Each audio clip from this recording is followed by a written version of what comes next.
So I'm Mariama Dryak. I'm the director of the Polar Science Early Career Community Office, also known as PASECO.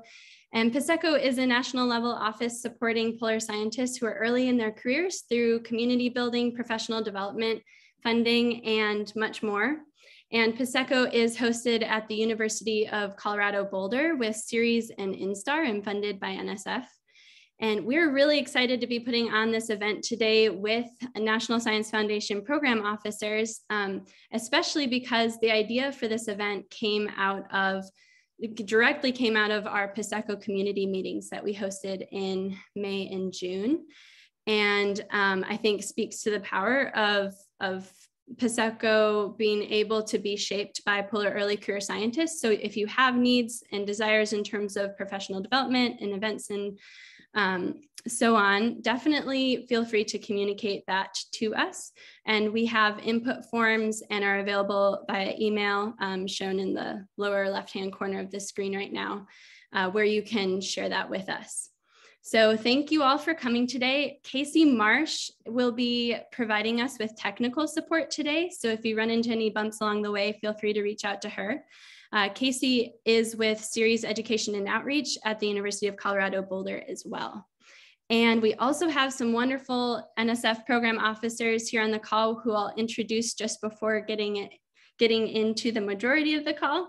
But feel free to give a wave to folks on the call right now if you want to before we get into it. PASECO supports polar scientists in locations across the United States with research focused on both poles and in high alpine regions across the world.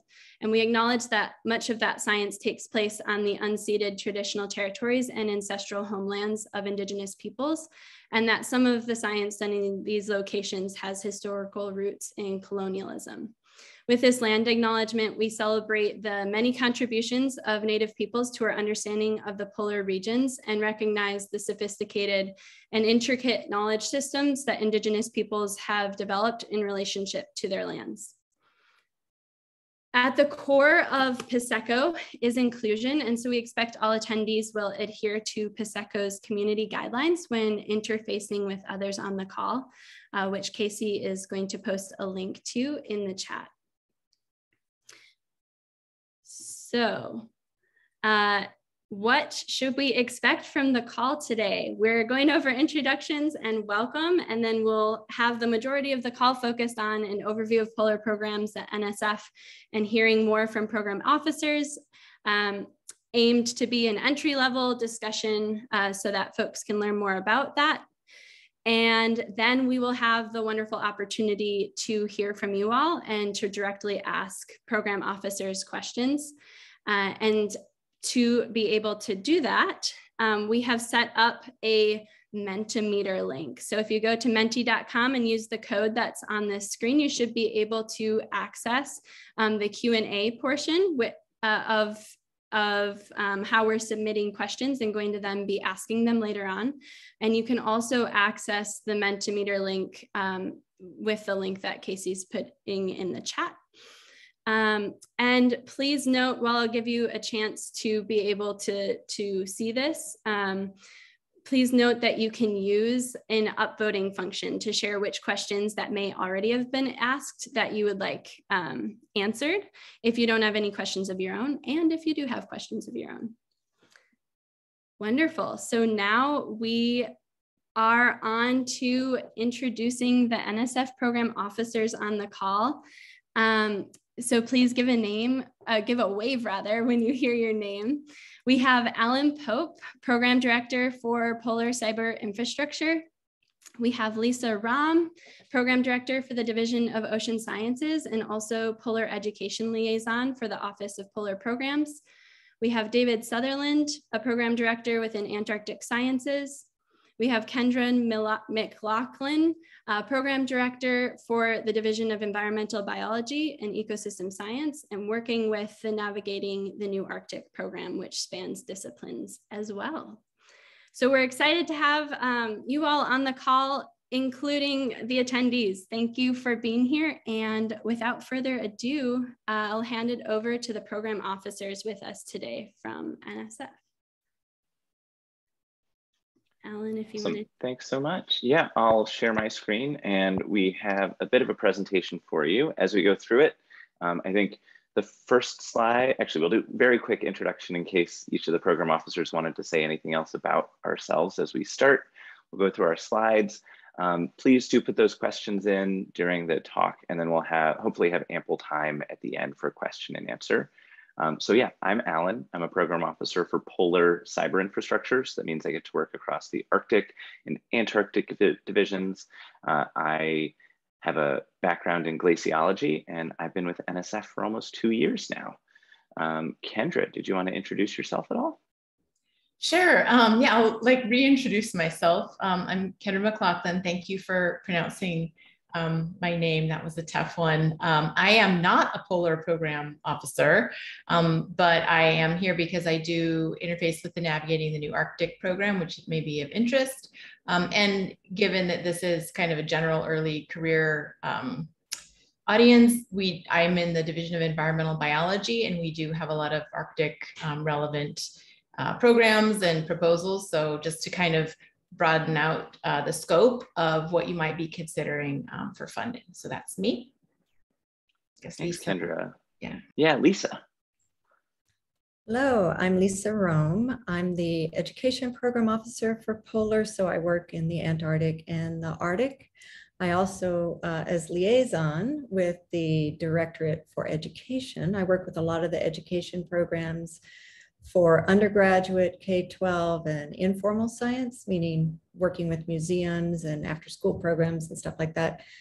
And I work part-time with the Division of Ocean Sciences, running their education programs, career research experiences for undergraduates and those sorts of programs. So I've been at NSF a very long time and I'm one of the permanent program officers.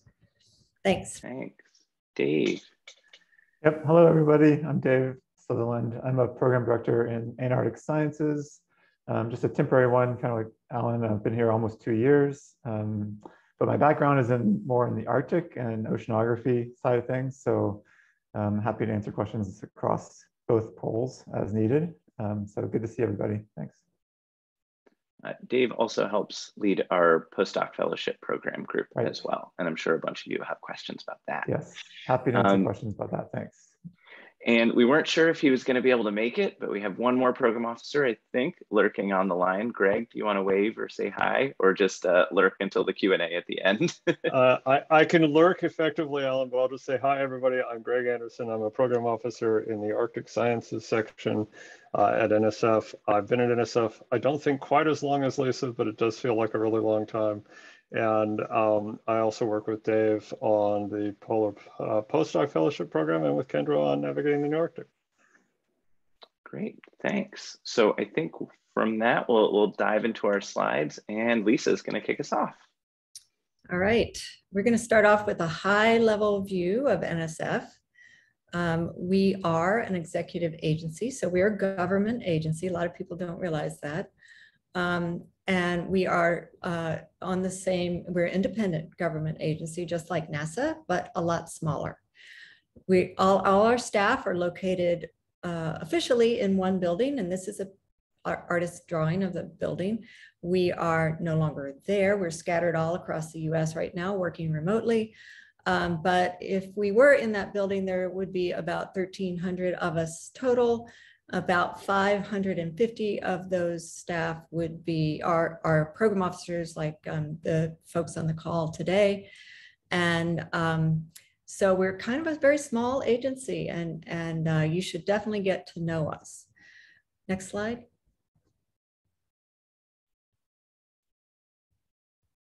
And if you show up at NSF, you won't see any science activity going on. There are no labs, nothing like that. We are a funding agency. So we get funding from Congress and we send that funding out to the universities.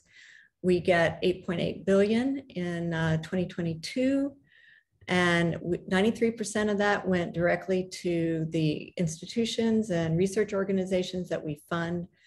1.5 billion went for STEM education. There we do public-private partnerships. We have funded 253 Nobel Prize winners, Every year we get about 43,000 proposals, and we have to review all those proposals. We make about 11,000 awards every year. We fund over 2,000 institutions, science institutions across the US, and there are about 318,000 people involved in this, from researchers to students and trainees and industry folks. So that is the next slide. I think we're going to dig down into the details of the NSF structure now. Alan? Yeah, so NSF is organized in these different directorates, and the Office of Polar Programs sits within the Geosciences Directorate. Geo has the more disciplinary groups like Earth Sciences, Ocean Sciences, Atmospheric and Geospace. And then we have Polar Programs, which is a bit unique because we are more geographically oriented rather than disciplinarily. So all sorts of Arctic and Antarctic science and logistics and infrastructure fit within the Office of Polar Programs. And then there is also the GeoRISE division, which stands for Research, Innovation, Synergies, and Education, and that crosses across the rest of Geo, has a bunch of acronymed programs that you see there, including Navigating the New Arctic. And I say that because, pointing this out, some of you might fit within Polar. We work with the different divisions and directorates all across the foundation. We all work together to support the best science. Sometimes Polar might be the right home, sometimes somewhere else, and sometimes we might work together depending on the type of science that you're doing. So within the Office of Polar Programs, OPP, I'll try and introduce any acronyms. OPP funds research and educational initiatives in all scientific fields relevant to the study of and the study in Antarctica and the Arctic. And we also provide logistical and operational support for work in Antarctica and in remote locations across the Arctic. So how are we structured? So within the Antarctic side of things, officially, there's one Antarctic solicitation. We have different program officers with different expertise who sometimes have a portfolio that tends towards certain disciplines, but really we try and operate as one interdisciplinary section as much as possible. So the types of disciplines that you might see covered are things like ocean and atmospheric sciences, glaciology, earth sciences, organisms and ecosystems, and astrophysics and geospace. And especially that last one, you'll see a lot of because it's great to do in Antarctica. The other ones tend to be a little bit more about Antarctica, but again, not exclusively. Within the Arctic side of the house, instead of having kind of disciplinary focuses, it's more about how the science questions are structured. So we have the Arctic Natural Sciences program, which is about natural processes and process level studies. System science, which is what it sounds like, understanding systems and interactions across the Arctic. The Observing Network, which is for longer term observing of the Arctic. Social sciences, which is a really broad portfolio of all sorts of Arctic social sciences, and research support and logistics that does exactly what it says, help support logistics in the Arctic, especially in Greenland and in Alaska. The Antarctic side also has an Antarctic infrastructure and logistics program that helps maintain all of our Antarctic facilities. And if you end up deploying, you will interact with them as well.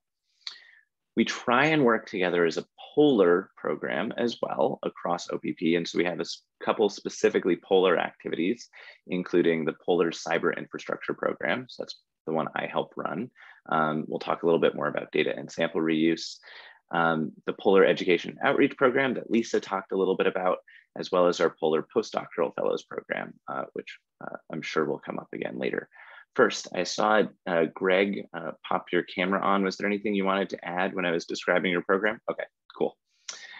One thing I really wanted to emphasize, and this is me being perhaps a little biased because data management is under my purview, is that NSF has both a lot of field resources as well as existing data and sample repositories.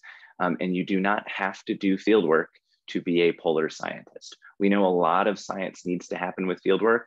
A lot of people are really excited about field work, but you don't need to do field work to apply for an NSF Office of Polar Programs proposal.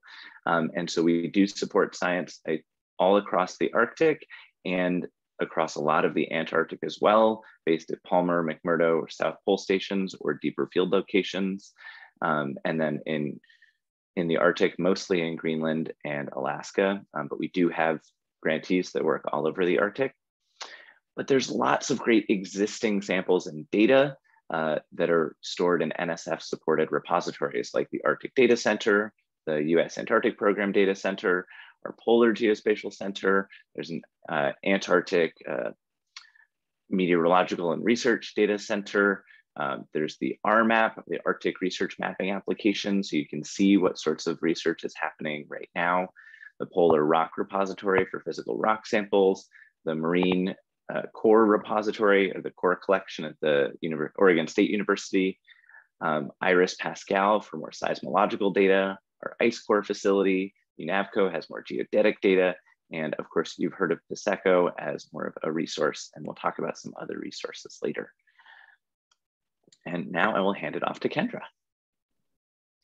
Okay, and just so everyone's aware, I'm trying to put a few links in the chat to different programs and things that are being referenced, although this is not a complete sample by any means. So yeah, I think I'm gonna just, in the spirit of what Alan was just saying about kind of different modes and different ways of doing research, I'm going to just briefly describe an example of that through the Navigating the New Arctic program, which is an active solicitation, NSF 22-520.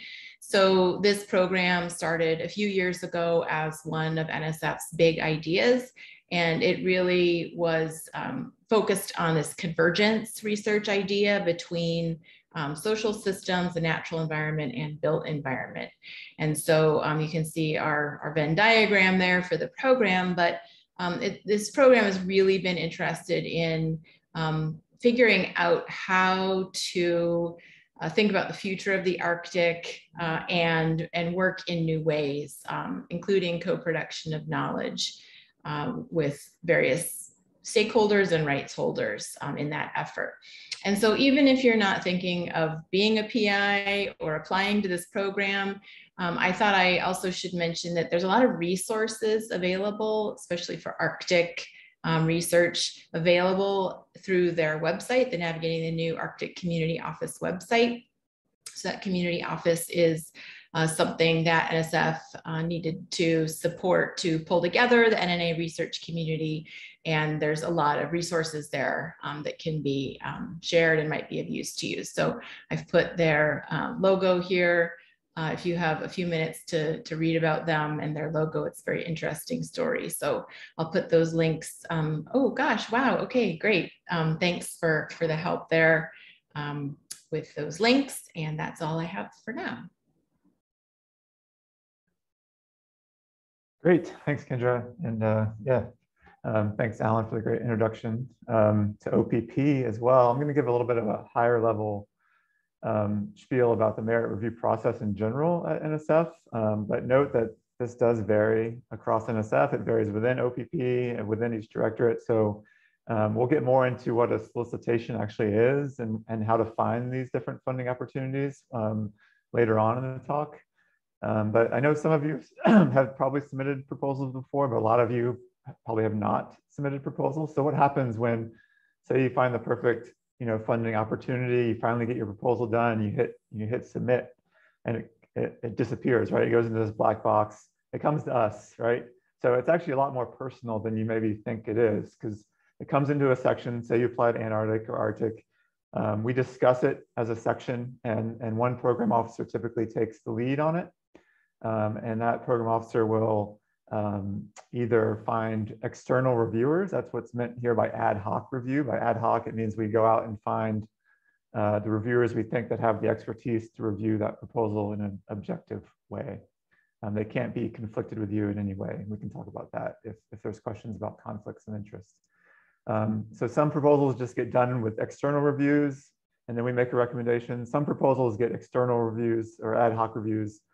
And they also go to a panel, where a panel is made up of your colleagues, again, so other scientists. And what panels do is they get to look at the whole sort of broad set of proposals that have come in, over maybe 6 months, or for a specific program, say the postdoc research fellowship program, right? We have a deadline for that program. So they'll look at all the proposals that come in for that in the yearly competition.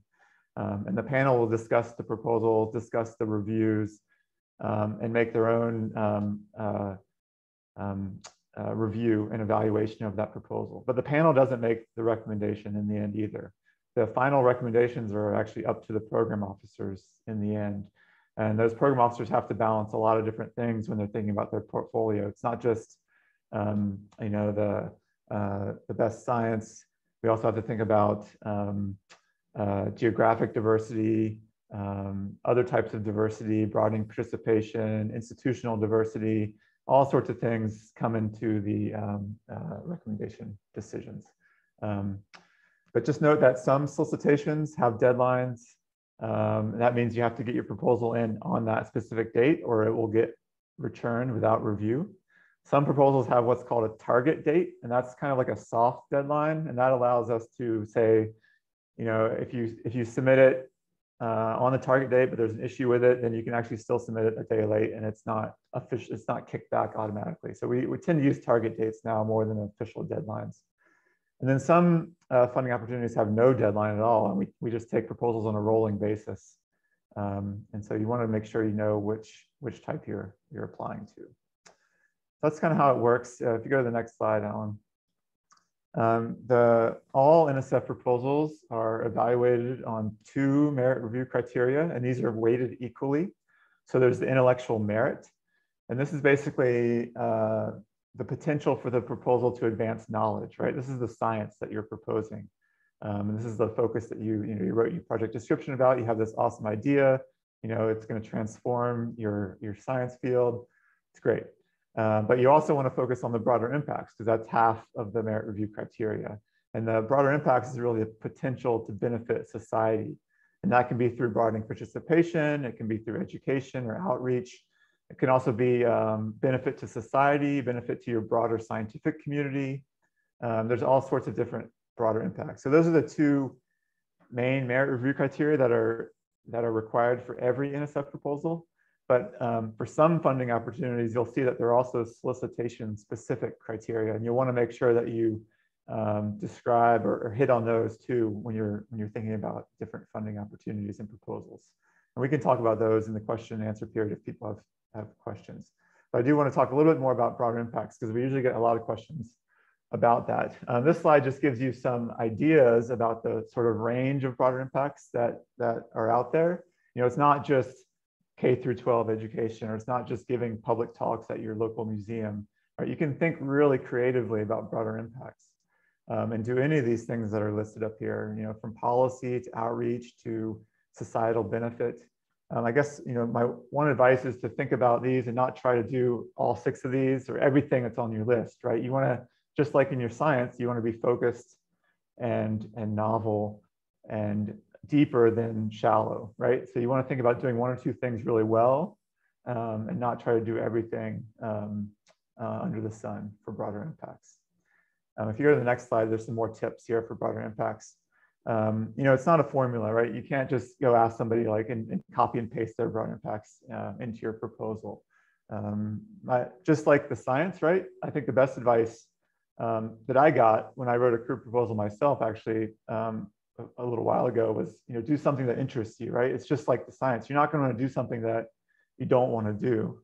And so whether that's going into the schools or giving outreach or working with policymakers, try to find something that at least kindles some sort of interest in you.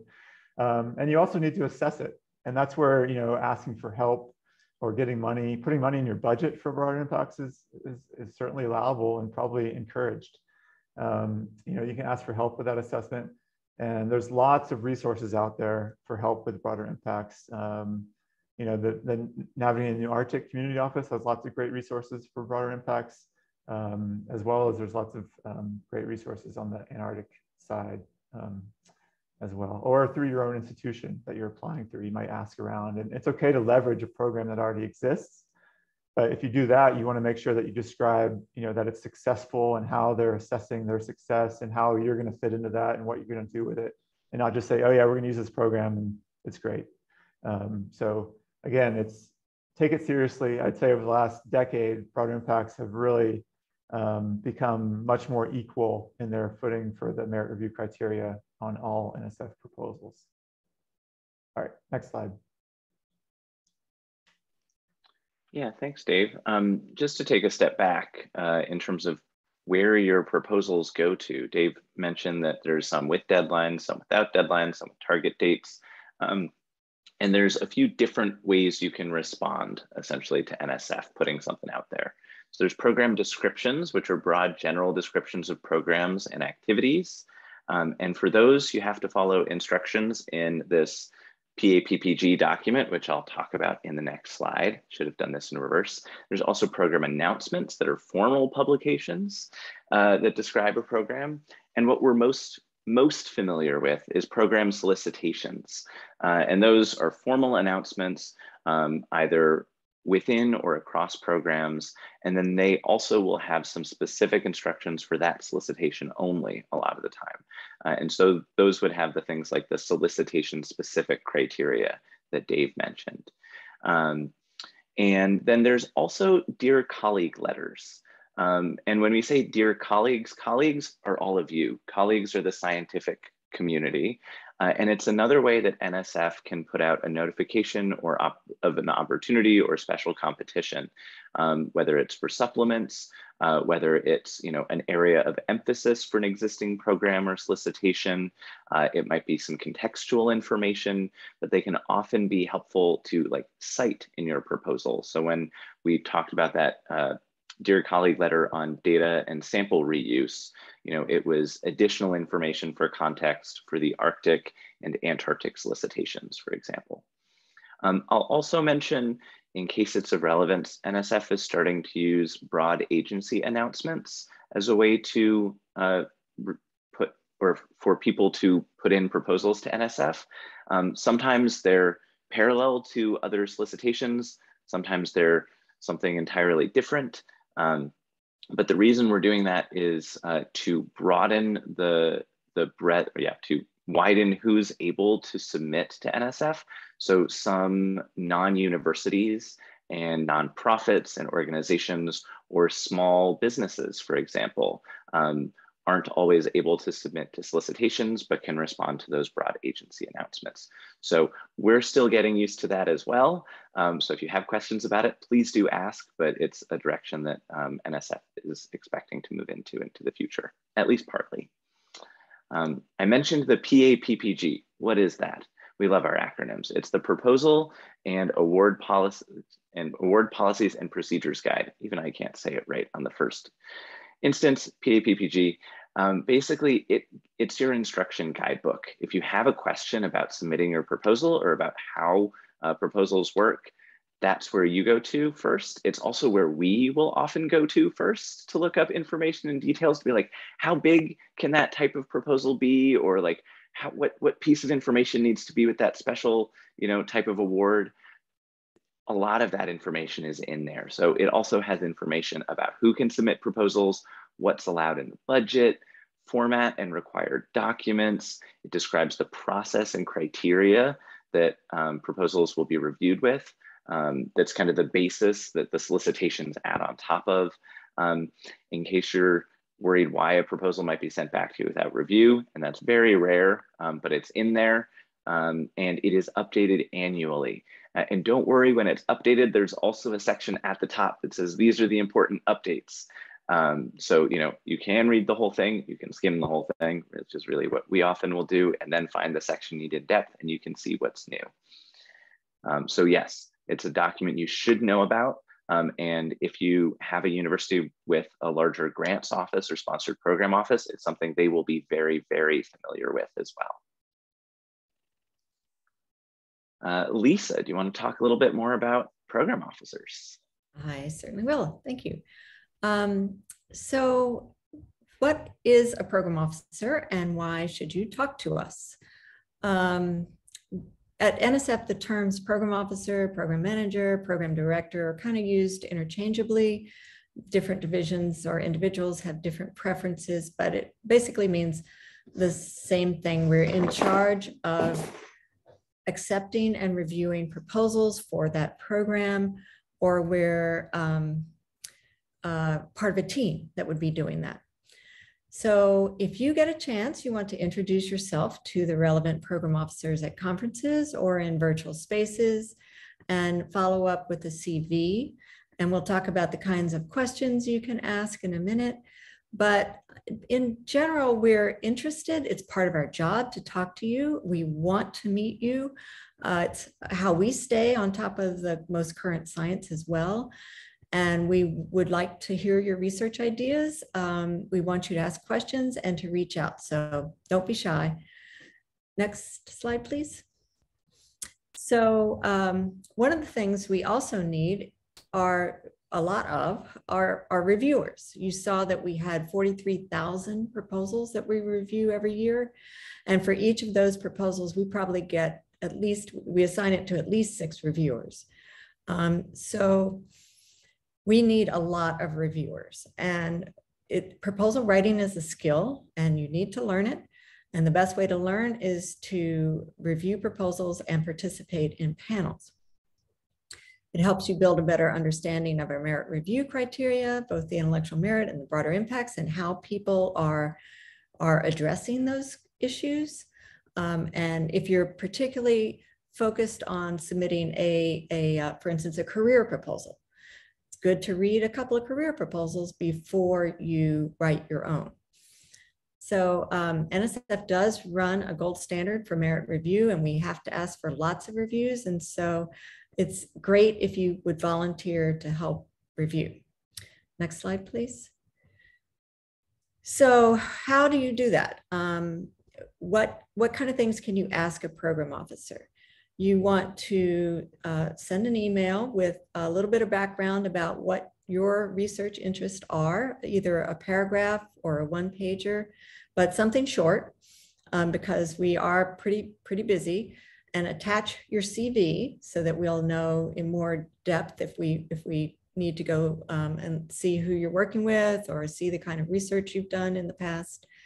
Program officers can't answer the question, is this a good proposal? That is not something we can do.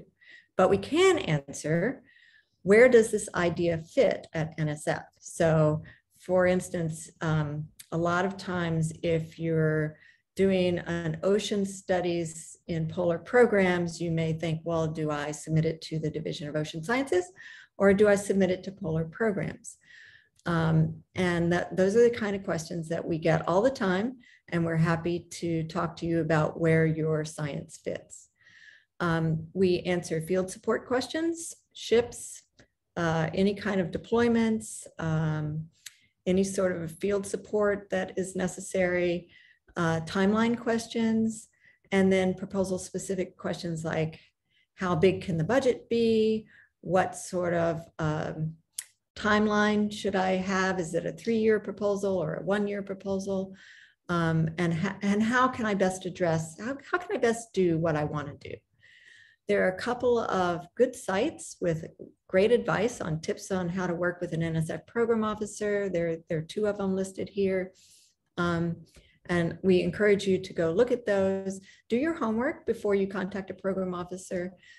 Try not to ask questions that are that are easily found in the solicitation or on a web page somewhere, so that we're able to help you and be efficient with your questions. Next slide. Over to Dave. Yep, thanks, Lisa. Yeah, so just a little bit of a laundry list here of some different current opportunities on the top. So the top set of bullets, and then the bottom set of bullets I'll talk about in a second. But on the top set there, these are, well, there's a mix here of solicitations. So like the OPP PRF, so the Postdoctoral Research Fellowship is a solicitation. It has a yearly deadline in February of each year. In the Arctic section, there are now doctoral dissertation improvement grants, so DDRIG. There's career proposals, and those cut across all of NSF. And then on the bottom there, there's planning proposals. RCN is a research coordination network. You could submit ideas for workshops. RAPID means proposals that have a time sort of component to them, like we have to get this done now. We need very quick funding to do this because we're going to miss the opportunity if we don't get that right now. Eager is more of an exploratory grant. It's like, we have this great idea. It's really high risk. We don't know if it's going to work. Can we get some money to try it out? And the rapid and eagers have very specific structures and limited budgets and limited time and sort of the project time. And there's other types of smaller proposals. And then there's supplements. So if you already have an NSF proposal, or the PI or your faculty advisor has a NSF proposal, they might consider getting a supplement towards the end of the award.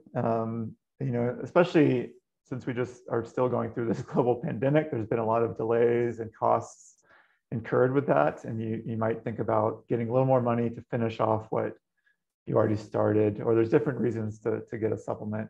There's even a program called Intern, which is for graduate students to get experience working in a different environment than an academic environment. But that comes as a supplement to a current NSF award. So if that applies to you and you have an interest, I would say look up the intern program. And GeoPaths is a sort of an undergraduate oriented program to get people into geoscience and STEM. So these are different, solicitations, funding opportunities. If any of them ring a bell or sound interesting, again, look them up, read about them, and then follow up with one of us if you have more questions, or we can answer more questions at the end of today. The bottom set of bullets are more like places where you might learn about funding opportunities, right? These are great places to learn. There are also places where you might get skills in proposal writing, or learning about different broader impact activities, or where to find data. So all these things. So the National Association of Geoscience Teachers holds workshops. AGU has a landing program, which is focused on DEI and leadership skills. We've already mentioned the community office for NNA. The data centers, if you're working on a proposal and you have no idea what a data management plan is, but you know that it's required, these are great resources to go, because they actually have guides to walk you through how to make your own data management plan, and as well as being a place where you can access existing data. IARPIC is a interagency Arctic program that has webinars all the time that are great to attend and learn about. And then APEX, Polar Impact Network, and then PSECO itself are great early career research networks. Just to, like a lot of graduate students and postdocs, you learn from your peers. And so ask questions of them, find out what they know, cross-reference, and share what you know through those existing networks. The next slide. And if all of that doesn't work, then you can go to the NSF website and search for opportunities that way. So, we have a website where you can search for funding opportunities. But again, to go search for funding opportunity kind of means you need to know what you're looking for a little bit. Or at least, when you find those things, you might want to confirm with somebody that this is the right funding opportunity for you. Again, it gets back to what Lisa was saying is find a relevant program officer, talk to them about where your project idea might fit. But if you need to start somewhere, you can go look at the Office of Polar Programs or in the Geoscience Directorate and see what funding opportunities are there. Okay, next slide. So this just kind of walks you through, you can do a funding search through the opportunities. And this will give you, it'll list to, it'll tell you where the solicitation page is. And that's the page where you'll find out all the nitty-gritty details about what you need to know. Like, is there a deadline or not? Am I eligible? I see some questions already in the Minty about, do you have to be a US citizen or not? Like certain solicitations do require that, like the postdoc fellowship program actually, but others do not. And so you want to make sure you read the solicitation. And this is where you can find some of those opportunities. And then another great place is actually to look for current awards. If your faculty advisor has an NSF award already, or you have an NSF award, obviously, then you know where to go look. Often scientific papers, say you're reading a bunch of papers about your topic, in the acknowledgements, they will often, if it's NSF funded, they will list an award number. And I actually will use that sometimes to go look up like, oh, this was cool research. It was funded by this award. I wonder what that award was. And you can go look it up in this public database and find what that award was. And you'll find out what funding opportunity it actually came through. Was it OPP? Was it in an A? Was it something totally else in another directorate? So that's another way to find an award. But you can go to this website. You can search by name, institution, all sorts of different search fields to look for awards through this website. So it's a good thing to do if you're just worried about where your research fits. Okay, next slide. And then of course, you do want to stay up to date. And the best way to do it is through joining things like PASECO or these other early career networks, listservs, going to meetings, going to conferences, talking to your peers. You can also sign up for NSF newsletters. So OPP has one. I think sort of every level of NSF seems to have a newsletter. So you can sign up for different ones and you'll get different information through those. We have social media accounts. We also publicize a lot through all the various networks that we can think of. So IARPIC, SCARS for Antarctic research activities, PASECO, NNA, CryoList, all these different listservs that are out there. You'll see we'll try to basically flood everything because we're really trying to not be exclusive, right? We want to make sure that everyone gets the same information. So next slide. Great, I'll hand it back to you, Alan. Yeah, thanks. We're at the Q&A section of our event, and we had a few ideas of what we thought you might ask questions about.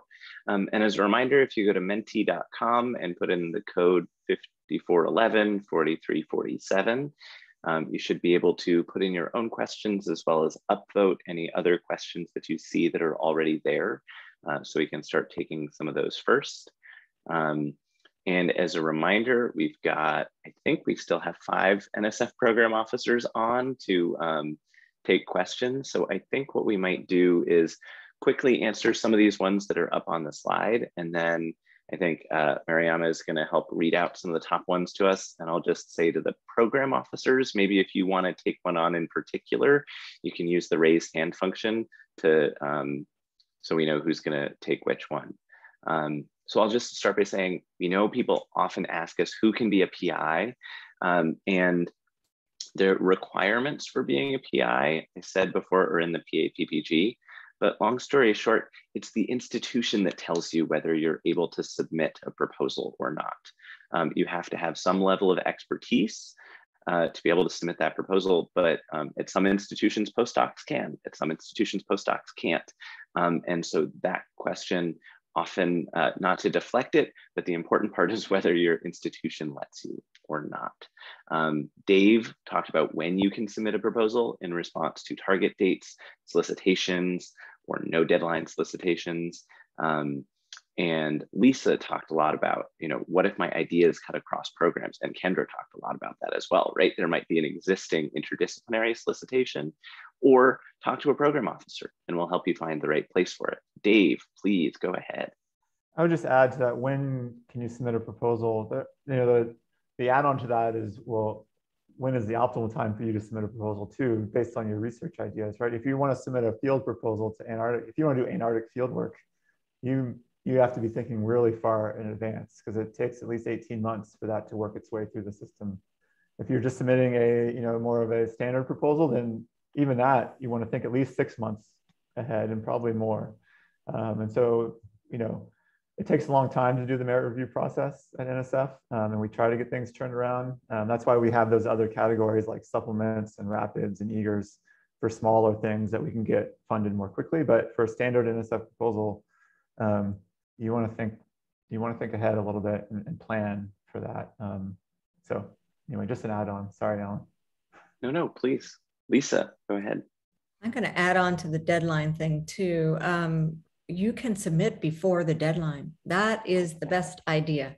Submit early. Plan to submit at least a week early, particularly for big programs like career, because there are going to be a lot of people submitting at the last moment. And sometimes our computers are really slow, or they go down, or your electricity fails, and that doesn't matter to them.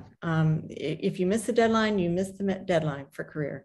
And it's a hard deadline. If you're a second late, it's not going to let you submit it. So do please submit early. and often your institution. Pardon? Oh, sorry, go ahead, Lee. I was gonna say institutions also have their deadline ahead of time that says, you know, it takes us a week to submit a proposal, and it's important to know what those might be too. Sorry, Lisa, go ahead. Yeah, and you can submit, if you submit it early and you discover that something wasn't quite right and you want to update it, you can update the files up until the deadline. So it's much better to submit early, and then you can do any changes you need, but don't miss the deadline. So Mariama, I think those were the mains one we had. So yeah, hand it off to you. Thank you all. Unfortunately, we are a minute away from our closing time today. So I just wanted to give you all an opportunity to share anything else before I close with a couple of additional PASECO related details. I was just going to say really quickly, thank you for all of these questions. We're sorry we weren't able to get to all of them. Have a look at the resources we shared, but if you still have those questions, please feel free to reach out to program officers, and we'd be happy to keep answering them. And I'll build where Alan ended and just say, what Lisa said earlier, call us. Send us an email, say you want to talk to us about an idea, send us a one-pager or a short summary of what the idea is, and then we'll work out a time to talk with you.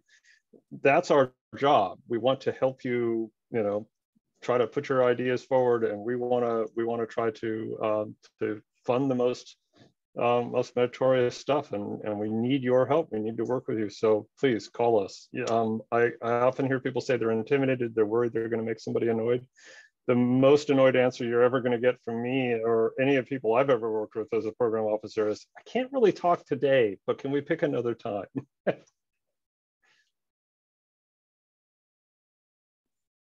Thank you. And thank you all for being here. Yes, I want to reiterate what Alan said. Thank you so much for your questions, and sorry we couldn't get to all of them. I just want to draw your attention to a couple of additional opportunities through PASECO that are in the pipeline right now. We have a Slack channel for early career scientists. So please join that if you think that would be useful. We also are hosting a monthly social hour for early career scientists on a fun platform named Topia, where you're a little avatar and you can interact with other folks. And we have our conference travel grant program that's currently open to early career polar scientists and educators. That deadline for submission is August 14th. It doesn't have to be to any specific conference, but that's our fall deadline, and we'll have another solicitation of sorts opening up in spring.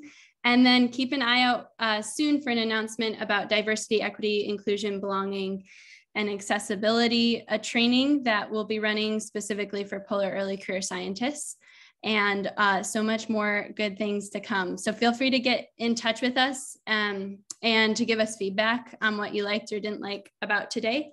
And you can do that in a survey link that Casey just put in the chat. But you also can connect with us on Twitter or via email about other things. So thanks all for being here, and have a really wonderful afternoon.